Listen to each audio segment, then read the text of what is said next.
আমাদের সমাজে প্রায় প্রত্যেকটি বিবাহিত পুরুষের জীবনে এক চরম নির্মম সত্য হলো স্ত্রী ও মায়ের মধ্যে যে কোনো একজনাকে নির্বাচন করা। কিন্তু এই পার্থক্য সমাজের প্রত্যেকটি নারীকুলকেই কুলসিত করে।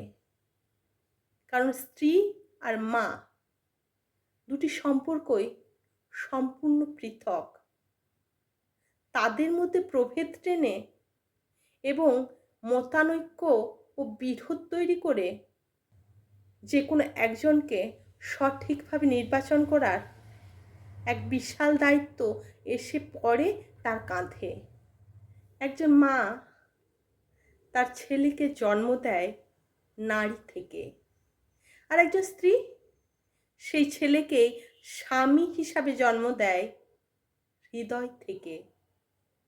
একজন মা তার অদেখা ছেলের অনুভব করেন পেটে হাত রেখে 10 মাস, আর একজন স্ত্রী সেই অচেনা ছেলেকে অনুভব করেন বুকে হাত রেখে সারা জীবন।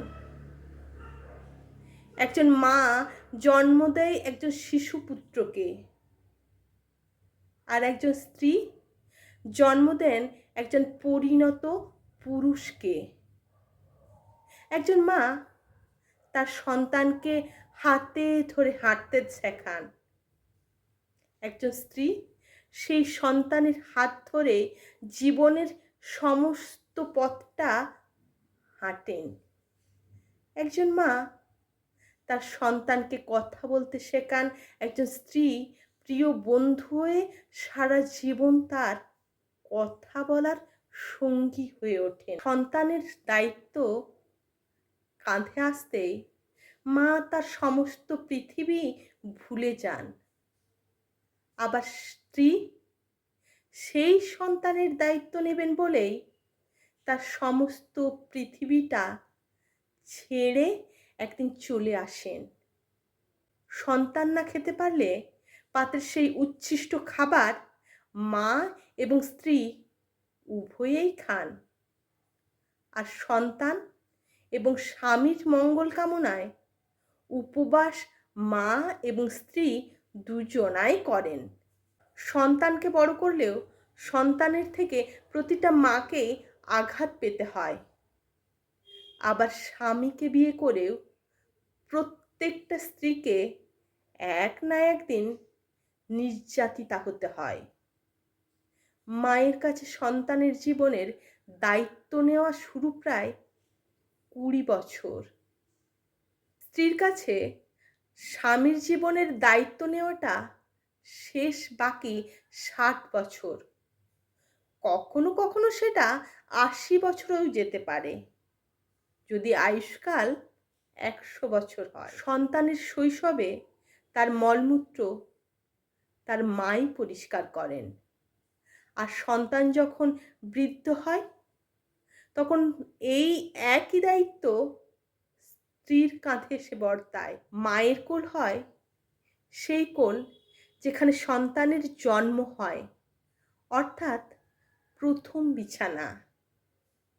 আর স্ত্রীর কোল হয় সেই কোল যেখানে আমাদের মৃত্যু হয়, অর্থাৎ শেষ বিছানা। কিন্তু সমাজ ও পরিচিতি আজ এমনই যে ছেলেটির বিয়ের পর মায়ের সাথে স্ত্রীর তুলনা করে প্রতিটি মুহূর্ত তাকে শীর্ষস্থানে রাখেন, যেখানে দুজনের ভূমিকায় সমান। সেখানে সামাজিক নজরে কে মা আর স্ত্রী মাঝে তুলনামূলক দ্বন্দ্বে বারবার প্রাচীর উঠবে বলতে পারেন।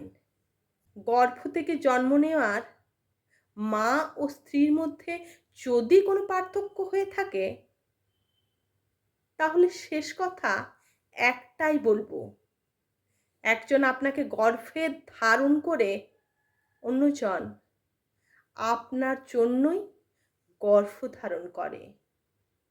একজন আপনাকে জন্ম দিয়ে মা হয়েছেন, আর অন্যজন আপনার জন্য আর একজনকে জন্ম দিয়ে মা হবে।